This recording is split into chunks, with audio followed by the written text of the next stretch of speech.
The Kansas sun rose bright and golden over Red Creek on what promised to be the most important day of Sarah Mitchell's life, her wedding day. At 22 years old, she stood before the cracked mirror in her small room above the general store, adjusting the simple white dress her mother had sewn with trembling, loving hands. The dress wasn't fancy by city standards, but every stitch carried hope and blessing. Sarah's heart fluttered with excitement and nervousness. She was marrying Thomas White Eagle, a man who'd walked into the general store 8 months ago and changed her world forever. Thomas was Apache, raised in his people's traditions but educated by missionaries who taught him English and arithmetic. He worked as a translator and trader, moving between the Apache bands and settler communities, trusted by both sides for his honesty and wisdom. Their courtship had been unconventional. Many townsfolk had whispered disapprovingly when Sarah, the merchant's daughter, began spending time with the Apache trader. But Sarah's parents, William and Martha Mitchell, had raised her to judge people by their character, not their appearance or origin. They'd welcomed Thomas into their home, seeing immediately the respectful, intelligent, and kind man their daughter had fallen for. Now, as Sarah prepared for the ceremony that would join their lives, she felt grateful beyond measure. The wedding would be small, held in the town square with Reverend Thompson officiating. Thomas had invited several Apache friends who'd been camping nearby for seasonal trading. Sarah had invited the townspeople who'd supported their unusual union. It would be a simple celebration, but filled with genuine love and hope for bridging two worlds. As she finished pinning her mother's pearl brooch to her collar, Sarah heard commotion downstairs. Her mother's voice rose in greeting, and Sarah smiled. The day was beginning, and soon she would be Mrs. Thomas White Eagle, embarking on an adventure she could barely imagine. Sarah descended the narrow stairs to find her mother arranging wildflowers in mason jars, transforming their simple store into something special. Her father was moving crates and barrels to create space for the small reception they'd planned. Everything felt warm and full of possibility, the morning light streaming through the windows like a blessing. Then came a knock at the door, tentative and quiet. Sarah's father opened it to reveal an elderly Apache man, stooped with age, wearing clothes that had seen far better days. His shirt was patched and faded, his leather pants worn thin at the knees. He carried a basket covered with cloth, and his weathered face bore the deep lines of a hard life. When he spoke, his English was halting and heavily accented. "Eggs," he said simply, lifting the cloth to reveal a dozen brown eggs nestled in straw. "Good eggs. You buy?" His dark eyes were humble, almost pleading, and Sarah felt her heart twist with compassion. This was clearly a man struggling to survive, probably from one of the displaced bands that occasionally passed through, trading whatever they could for supplies. Sarah's father looked uncomfortable, ready to send the old man away with their preparations underway. But Sarah stepped forward quickly. "How much?" she asked gently, meeting the old man's eyes with respect. He seemed surprised by her direct kindness, studying her face for a long moment before answering. $1, he said, a price that was slightly high but not unreasonable. Sarah didn't hesitate. She retrieved $1 from the store's cash box, carefully counted out an extra 25 cents, and placed the coins in the old man's calloused palm. "For your trouble of coming all this way," she explained, "and because today is a special day. I'm getting married, and I want to share the blessing." The old man's eyes glistened with emotion. He nodded slowly, deeply, and Sarah thought she saw something profound pass across his weathered features, approval perhaps, or recognition of something important. He turned to leave, but then paused at the door. "May your marriage bring honor to both peoples," he said, his English suddenly clearer, before disappearing into the morning streets. The morning rushed forward in a blur of activity. Sarah's mother fretted over every detail, adjusting flowers and smoothing tablecloths. Friends arrived to help with food preparation, bringing dishes that would be shared after the ceremony. The Mitchell family's general store had become the heart of wedding preparations, filled with warmth and anticipation. Sarah worked alongside everyone, her practical nature refusing to let her simply stand idle while others labored. She helped arrange chairs in the town square, carried platters of food, and greeted arriving guests with genuine warmth. Thomas had arrived early, looking handsome in clothes that blended both cultures, settler pants and shirt, but with a traditional Apache vest his mother had made, decorated with intricate beadwork. As Sarah moved through her tasks, she kept thinking about the old egg seller. Something about his eyes had stayed with her, a depth of wisdom that seemed at odds with his humble appearance. She'd placed the eggs in their kitchen, planning to use them for the wedding breakfast tomorrow. Now carrying another load of supplies to the square, she spotted the old man again. He was sitting on the edge of the wooden sidewalk, looking tired and hungry. Sarah's immediate instinct was to help. She excused herself from her tasks and approached him, kneeling down to his level rather than standing above him. "Sir," she said gently, "have you eaten today?" The old man shook his head slowly, his pride clearly warring with his hunger. Without hesitation, Sarah returned to the store and prepared a generous plate of food from the wedding preparations: fresh bread, cheese, cold chicken, and fruit. She brought it to the old man along with a cup of cool water. His hands trembled slightly as he accepted it, and tears formed in his ancient eyes. "You are busy with wedding," he said quietly. "Why you help old stranger?" Sarah smiled warmly. "Because that's what we're supposed to do," she answered simply. "Help each other, regardless of who we are or where we come from. My parents taught me that every person deserves dignity and kindness." She sat beside him for a few moments while he ate, asking about his journey and listening to his careful answers, treating him not as a burden, but as a valued person worthy of her time. By afternoon, everything was ready. The town square had been transformed into a beautiful setting for the ceremony.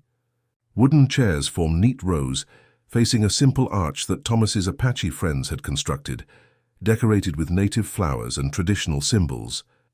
The blend of cultures was visible everywhere, settler customs mixed with Apache traditions, creating something entirely new and beautiful. Sarah stood in her small room one final time, her mother adjusting her veil with tear-filled eyes. "Your father and I are so proud of you," Martha whispered. "Not just for today, but for the woman you've become. You have such a kind heart, Sarah. Thomas is lucky to have found you." Sarah hugged her mother tightly, overwhelmed with emotion and gratitude for parents who'd raised her to see people's hearts rather than their differences. The ceremony began with Reverend Thompson's traditional words, but Thomas had requested they also include an Apache blessing from one of the elders traveling with his friends. The combination was unusual but moving, speaking to the joining not just of two people, but of two worlds. Sarah stood beside Thomas, her hand in his, feeling the rightness of this moment despite all the odds against them. As they exchanged vows, Sarah noticed something curious. Among the Apache guests sat the old egg seller, now cleaned up somewhat and wearing slightly better clothes, though still humble. She wondered how he'd been invited, whether he was connected to Thomas's friends. Thomas followed her gaze and smiled slightly, though Sarah couldn't read the meaning in his expression. The ceremony concluded with cheers and applause from the gathered crowd. Sarah and Thomas were officially married, their union blessed by both settler and Apache traditions. As they walked back down the makeshift aisle, guests showering them with wildflower petals, Sarah felt a profound sense of hope. If two people from such different backgrounds could find love and commitment, perhaps there was hope for greater understanding between their communities.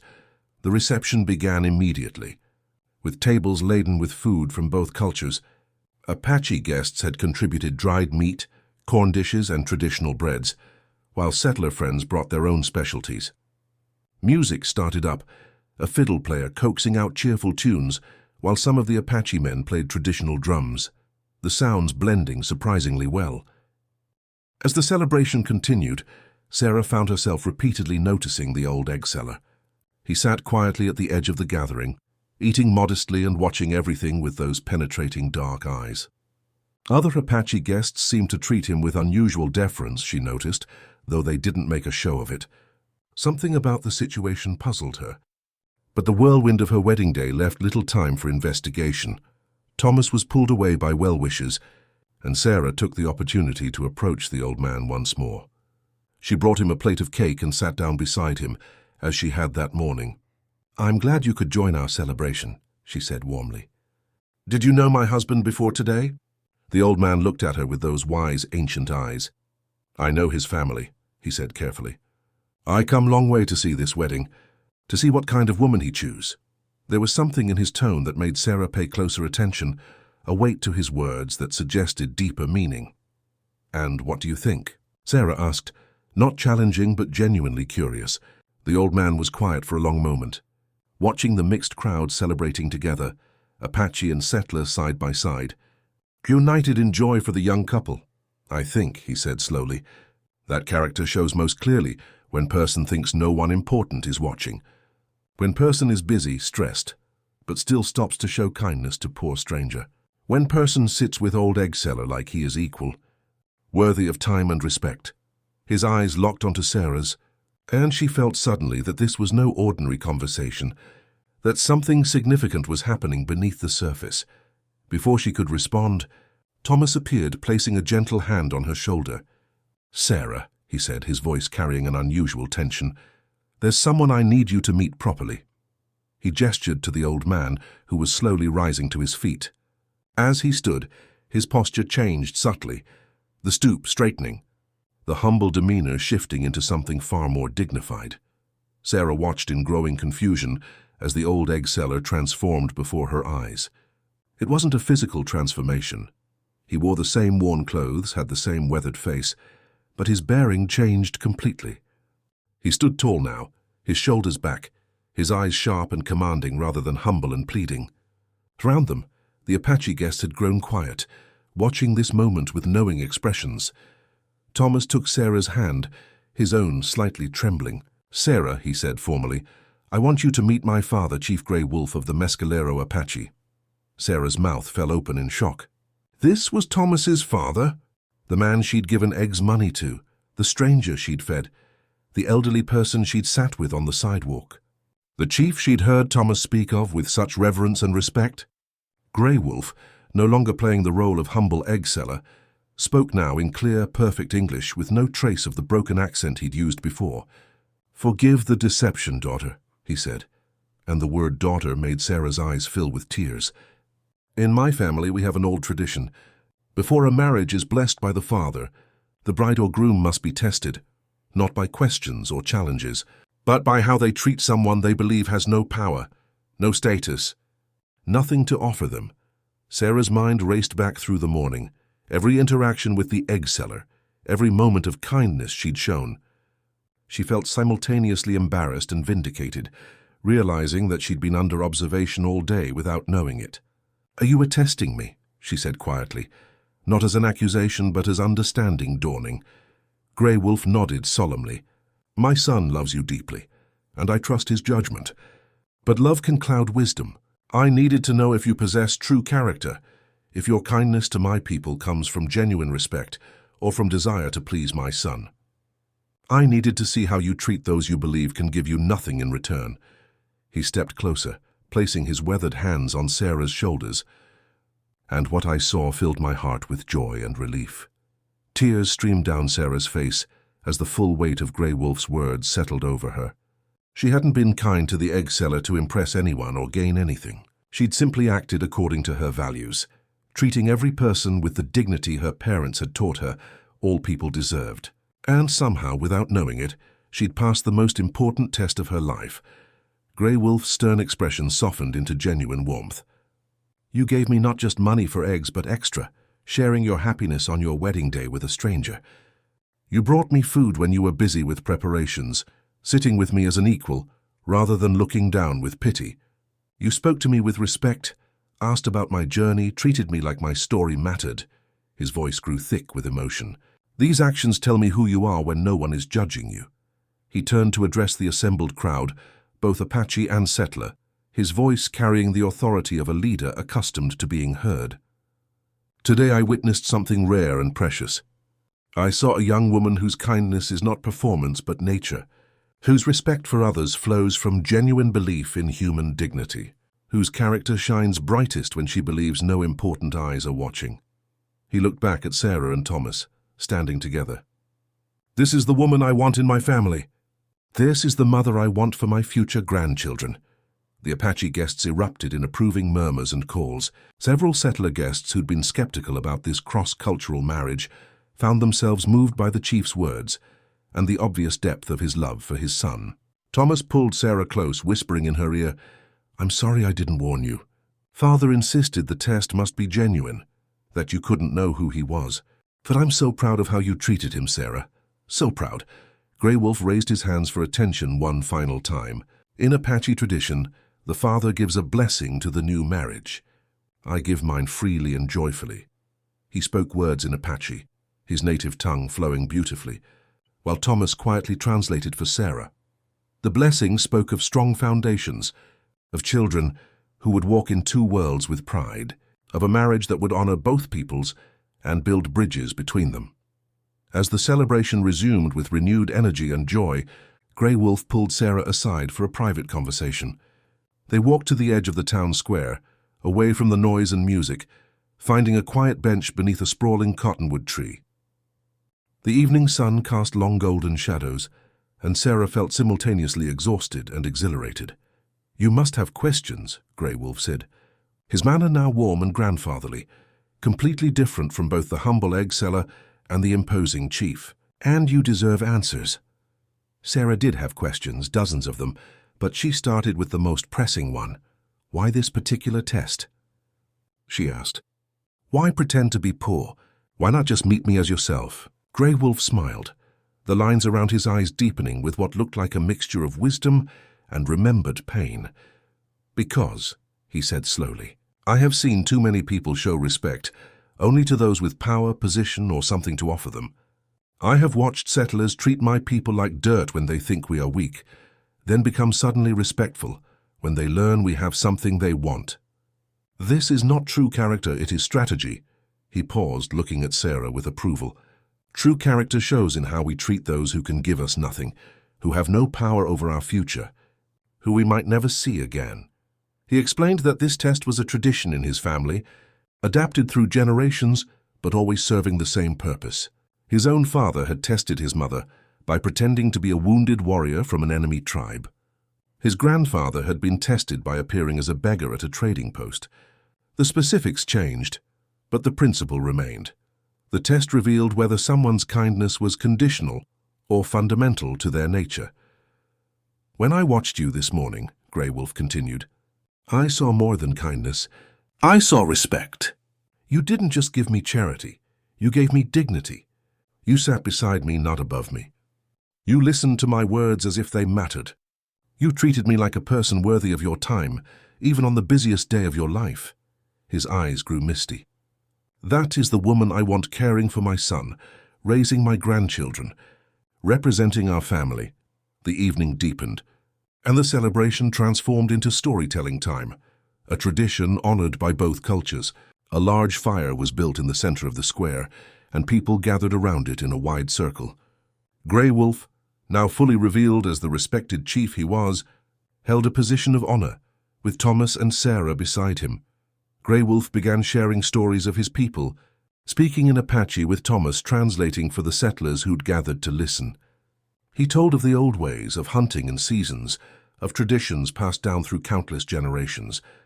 But he also spoke honestly about change, about loss, about the difficult reality of surviving in a world that was transforming faster than anyone could have imagined.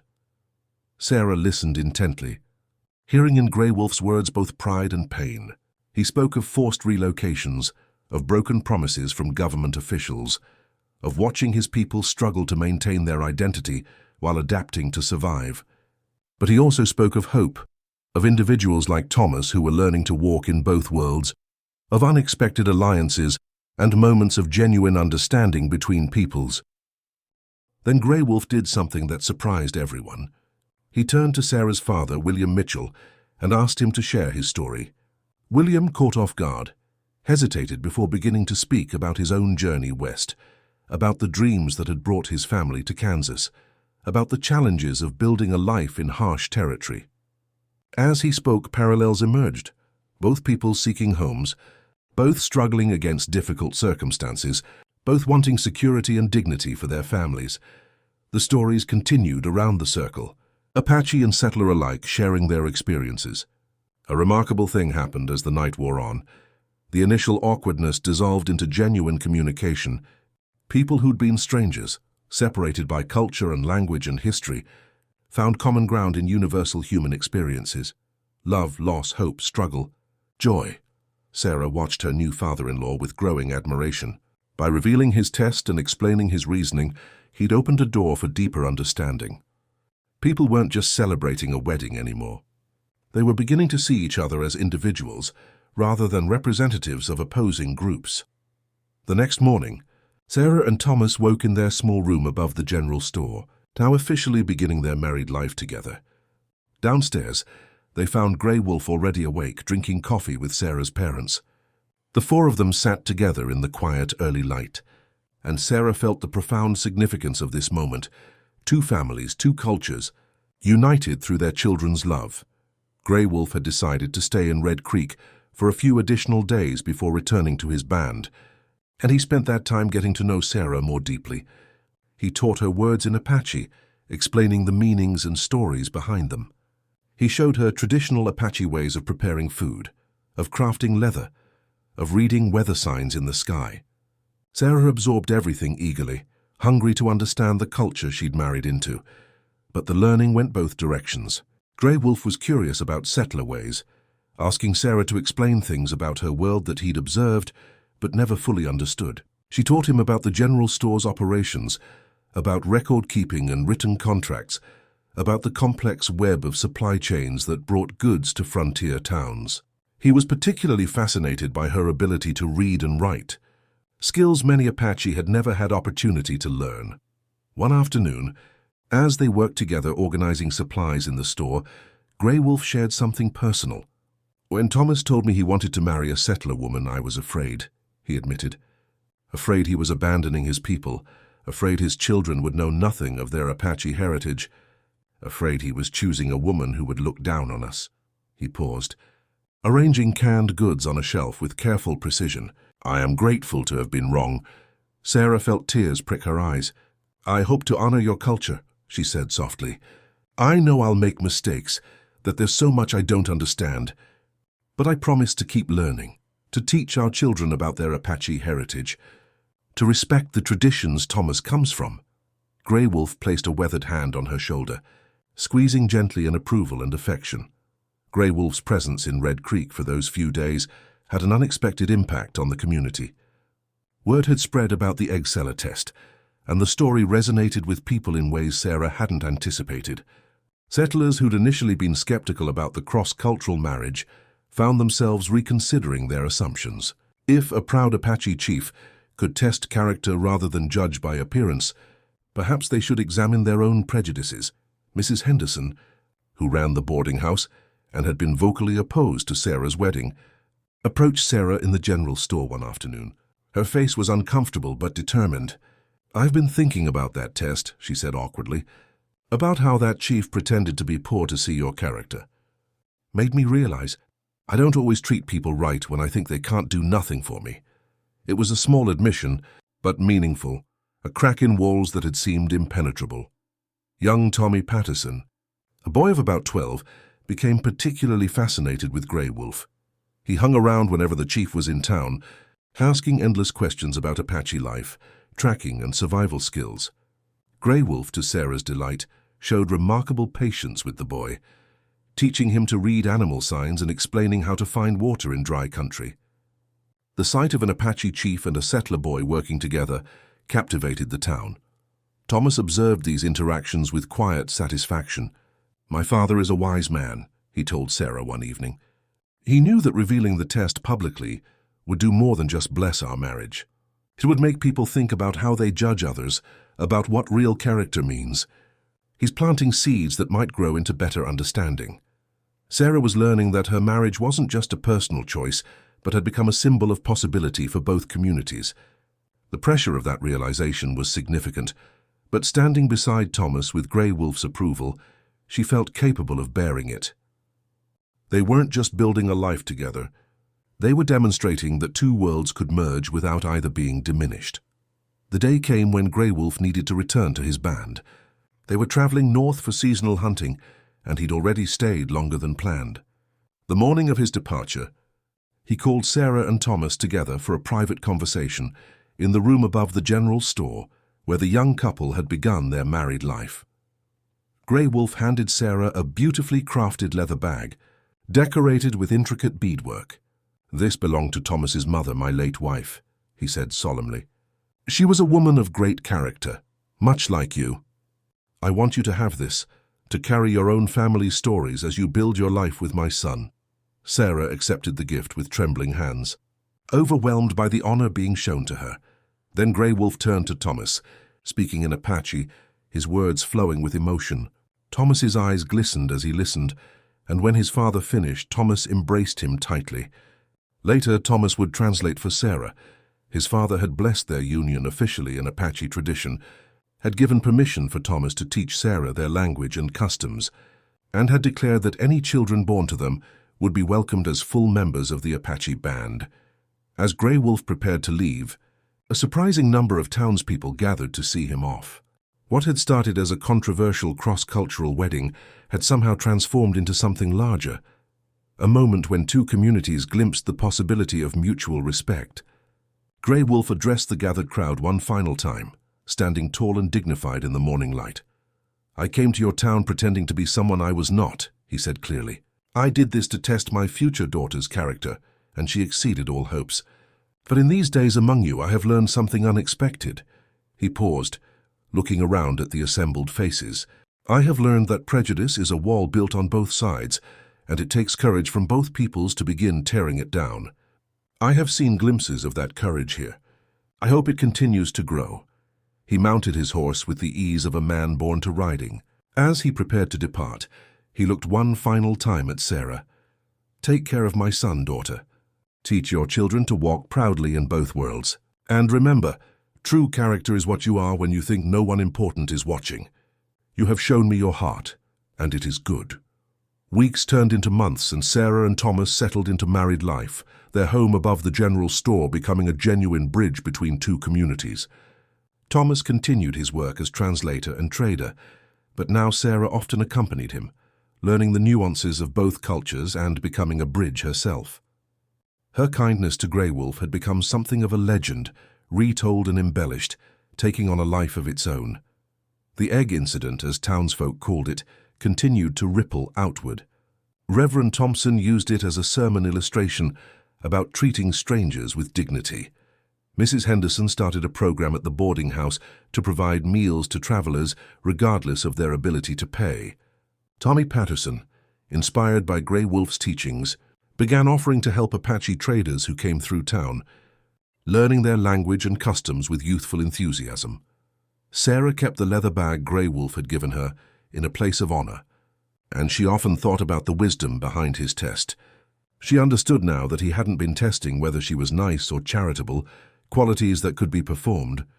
He'd been testing whether her respect for human dignity was fundamental to who she was, whether her character was consistent, regardless of who was watching or what she stood to gain. One autumn afternoon, as Sarah and Thomas worked together in the store, a messenger arrived from Grey Wolf's band. He carried news that made Sarah's heart soar. She was invited to visit the Apache camp, to meet Thomas's extended family, to be formally welcomed into the tribe. It was an unprecedented honor for a settler woman, a recognition of both her character and the genuine bridge she and Thomas were building. As they prepared for the journey, Sarah reflected on the strange twist of fate that had brought her to this moment. Her simple act of kindness to an old egg seller had changed everything, not because she'd known who he was, but precisely because she hadn't. She'd treated a humble stranger with dignity and respect, and in doing so, had revealed the content of her character. The wedding day that had begun with an unknown test had become the foundation for something larger than Sarah and Thomas's personal happiness. It had become a story of hope, a demonstration that character transcends culture, that respect can bridge seemingly impossible divides, and that sometimes the most important moments in our lives are the ones where we act according to our values without knowing anyone significant is watching. Sarah packed her bags for the journey to the Apache camp, including the precious leather bag Grey Wolf had entrusted to her. She was no longer just Sarah Mitchell, the merchant's daughter. She was Sarah White Eagle, daughter of two worlds, wife to a bridgewalker, and living proof that kindness, respect, and genuine character could transform not just individual lives, but entire communities. The egg seller had tested her, and in passing that test, she'd helped open a door to understanding that would benefit both peoples for generations to come.